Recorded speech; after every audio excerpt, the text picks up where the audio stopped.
UP board class 12 के प्यारे विद्यार्थियों, स्वागत है आप सभी का शिवम लेक्चरर में। अर्थशास्त्र का पेपर है जो कि बोर्ड एग्जाम 2025 के लिए सबसे ज़्यादा इम्पोर्टेंट है। तो आप लोग वीडियो को पूरा अंत तक देखिएगा।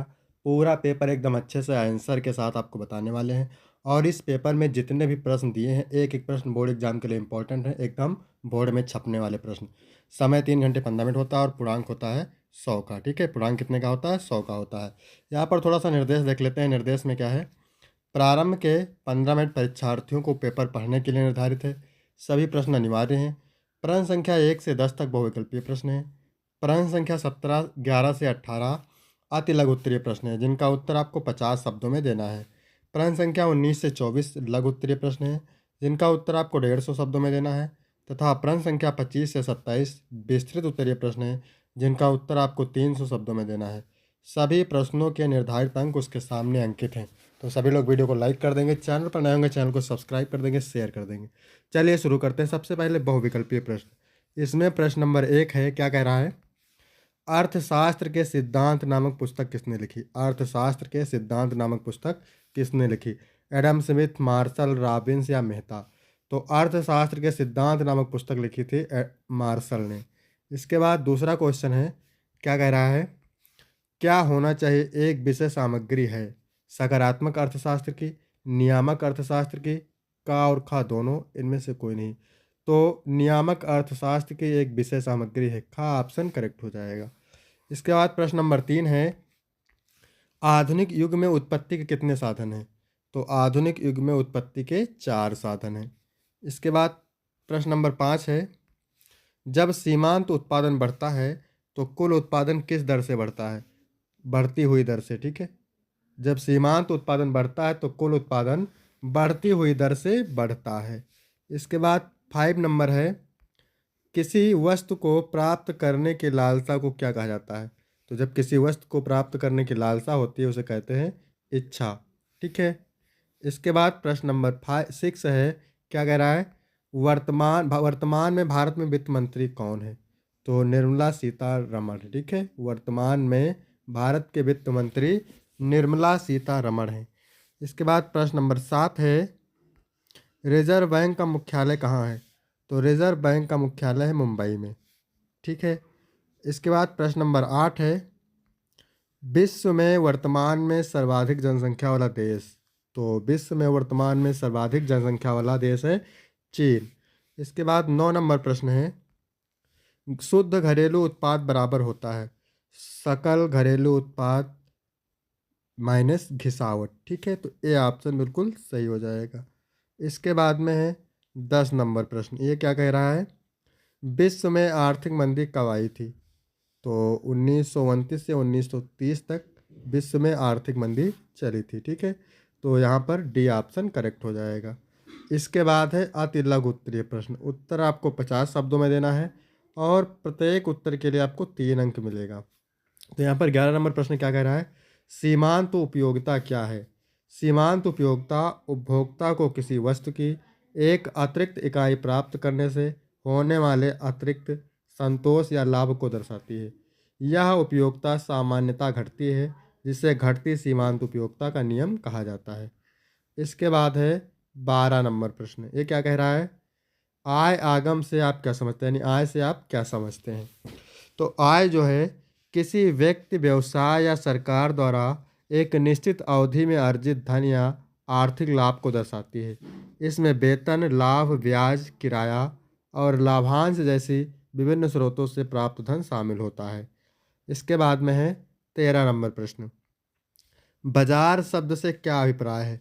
बाजार वह स्थान है जहाँ खरीदार और क्रेता वस्तुओं, सेवाओं या संसाधनों का क्रय विक्रय करते हैं।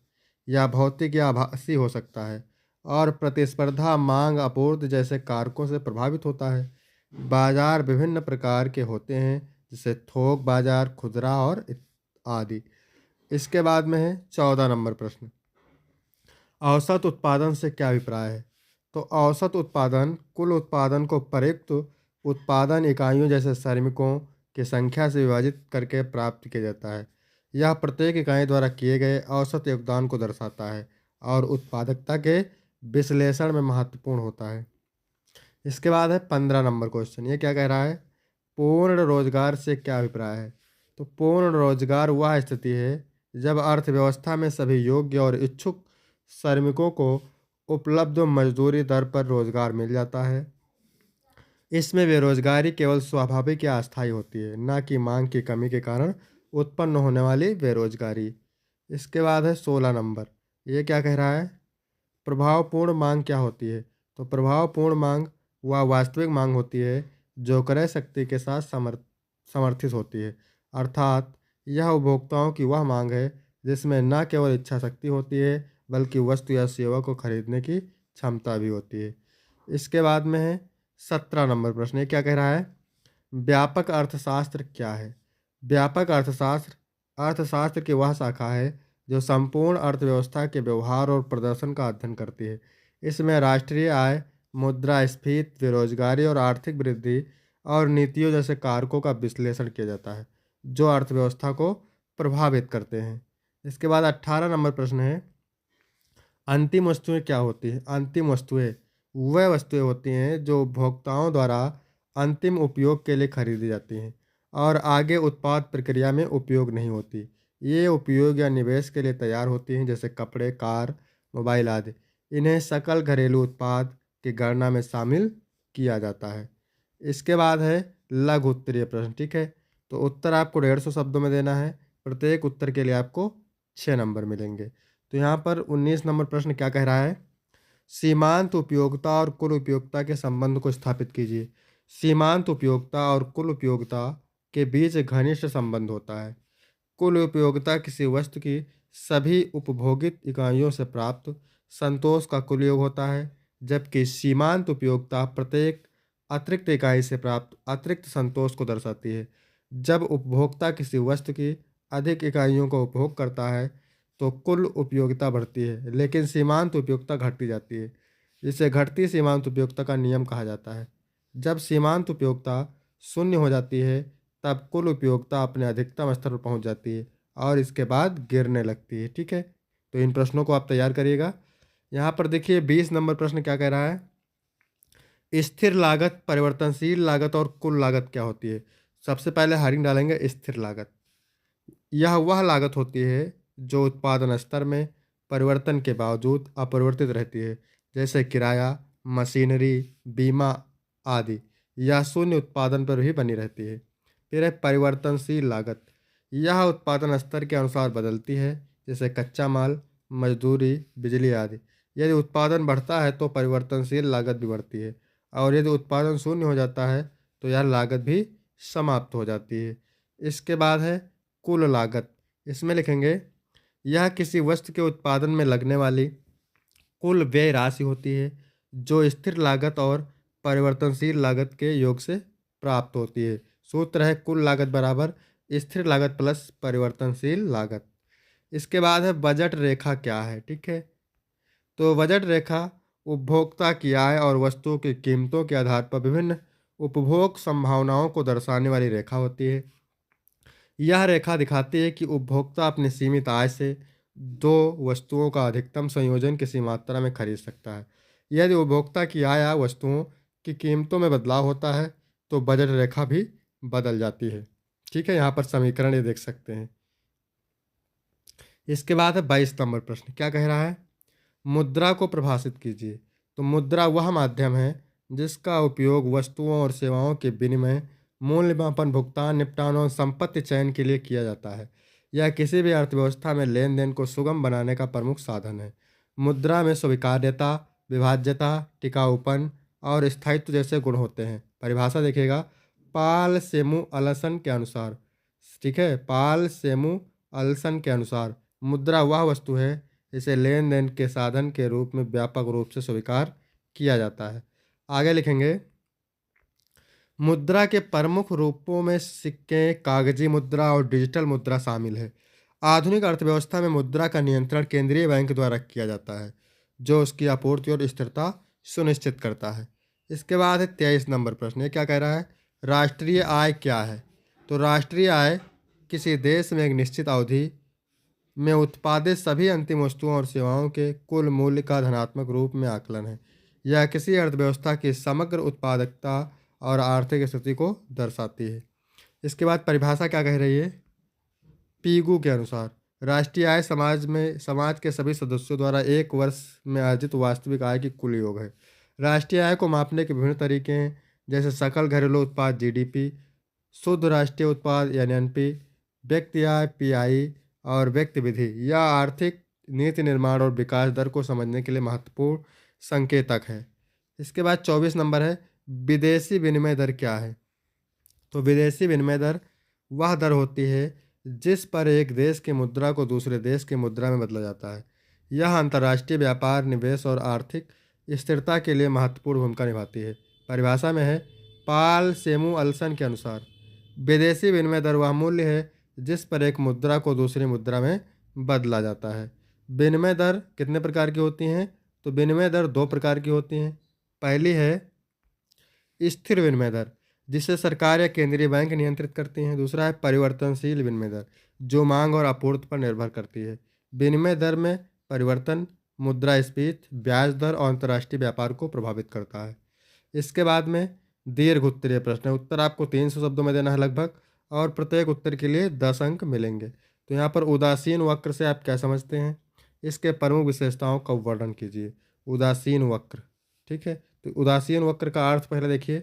उदासीन वक्र एक आर्थिक उपकरण है जो उपभोक्ता के विभिन्न वस्तु संयोजन के प्रति समान संतोष को दर्शाता है। इसका अर्थ यह है कि उपभोक्ता दिए गए संयोजनों में से किसी एक को चुनने में उदासीन होता है, क्योंकि सभी संयोजन उसे समान संतोष प्रदान करते हैं।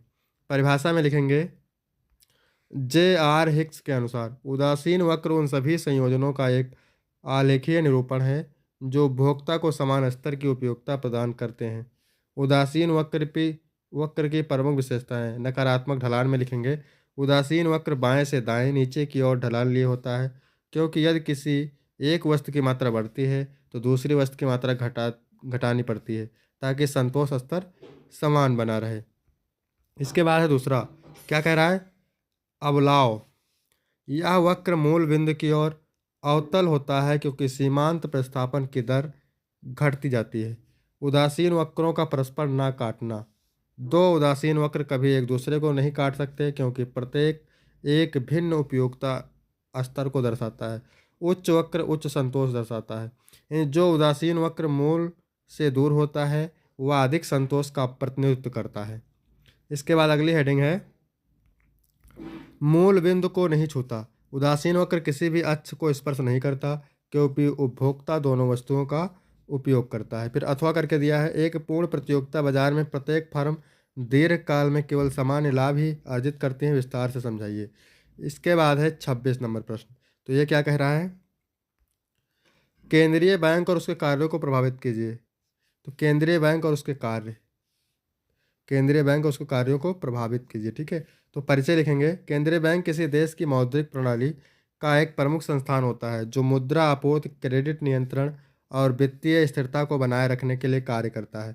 यह वाणिज्यिक बैंकों का नियामक और सरकार का वित्तीय सलाहकार भी होता है। इसके बाद है परिभाषा। तो परिभाषा में क्या है? पाल सेमुअल्सन के अनुसार केंद्रीय बैंक वह संसाधन है जो किसी देश की मुद्रा और बैंकिंग प्रणाली को नियंत्रित करता है तथा आर्थिक स्थिरता बनाए रखने के लिए नीतियां बनाता है। केंद्रीय बैंक के प्रमुख कार्य, तो इसमें लिखेंगे मुद्रा निर्गमन। केंद्रीय बैंक देश की कानूनी मुद्रा जारी करता है और उसकी स्थिरता सुनिश्चित करता है। दूसरा है वाणिज्यिक बैंकों का नियमन। इसमें लिखेंगे यह बैंकों को लाइसेंस देता है, उनके कार्यों की निगरानी करता है और आवश्यक आरक्षित निधि निर्धारित करता है। मौद्रिक नीति का संचालन। केंद्रीय बैंक ब्याज दरों, नकद आरक्षित अनुपात, बैंक दर और खुले बाजार परिचालन के माध्यम से मुद्रा प्रवाह को नियंत्रित करता है। चौथा है सरकारी ऋण प्रबंधन। यह सरकार को ऋण जारी करने, ब्रांड बिक्री और अन्य वित्तीय लेन देन में सहायता करता है। पांचवा है विदेशी विनिमय प्रबंधन। यह विदेशी मुद्रा भंडार को नियंत्रित करता है और विदेशी विनिमय प्रबंधन यह विदेशी मुद्रा भंडार को नियंत्रित करता है और विनिमय दर स्थिरता बनाए रखता है। अंतिम ऋणदाता। संकट के समय यह बैंकों को ऋण प्रदान करता है ताकि वित्तीय स्थिरता बनी रहे। केंद्रीय बैंक आर्थिक विकास और स्थिरता बनाए रखने में महत्वपूर्ण भूमिका निभाता है। फिर अथवा करके दिया हुआ है। क्या दिया हुआ है? परवर्ती अनुपातों के नियम की सचित्र व्याख्या कीजिए। फिर है 27 नंबर प्रश्न। 27 नंबर प्रश्न देखेंगे यहाँ पे, व्यावसायिक बैंक के मुख्य कार्यों को संक्षेप में लिखिए। तो व्यावसायिक बैंक के मुख्य कार्य, इसमें परिचय में लिखेंगे, व्यावसायिक बैंक वह वित्तीय संस्थान होते हैं जो जनता से धन जमा करते हैं और उन्हें ऋण के रूप में प्रदान करते हैं। ये बैंक आर्थिक गतिविधि को सुचारू रूप से संचालित करने में महत्वपूर्ण भूमिका निभाते हैं। इसके बाद है मुख्य कार्य, तो इसमें लिखेंगे धन जमा स्वीकार करना, बचत खाता, चालू खाता और सावधि जमा के माध्यम से जनता से धन संग्रह करना, ऋण प्रदान करना, व्यापार, कृषि, उद्योग और व्यक्तिगत आवश्यकताओं के लिए ऋण प्रदान करना, क्रेडिट निर्माण, बैंक जमा राशि का उपयोग कर क्रेडिट बनाते हैं जिससे आर्थिक गतिविधियों को बढ़ावा मिलता है। इसके बाद आगे लिखेंगे बिलों को अदायगी और संग्रह, चेक, ड्राफ्ट और बिलों का भुगतान एवं संग्रह करना, विदेशी विनिमय सेवाएं, विदेशी मुद्रा विनिमय और अंतर्राष्ट्रीय व्यापार हेतु वित्तीय सहायता प्रदान करना। छठा, सुरक्षा एवं निवेश सेवाएं, ग्राहकों के लिए शेयर, ब्रांड और अन्य निवेश सेवाएं प्रदान करना। फिर अथवा करके दिया हुआ है, कीन्स के रोजगार सिद्धांत के विस्तृत व्याख्या कीजिए। तो यहाँ तक वीडियो कंप्लीट होता है। वीडियो कैसा लगा? वीडियो अच्छा लगा तो वीडियो को लाइक करेंगे, चैनल को सब्सक्राइब करेंगे, कमेंट करेंगे। फिर मिलते हैं आपको अगले वीडियो में, तब तक के लिए जय हिंद, जय भारत।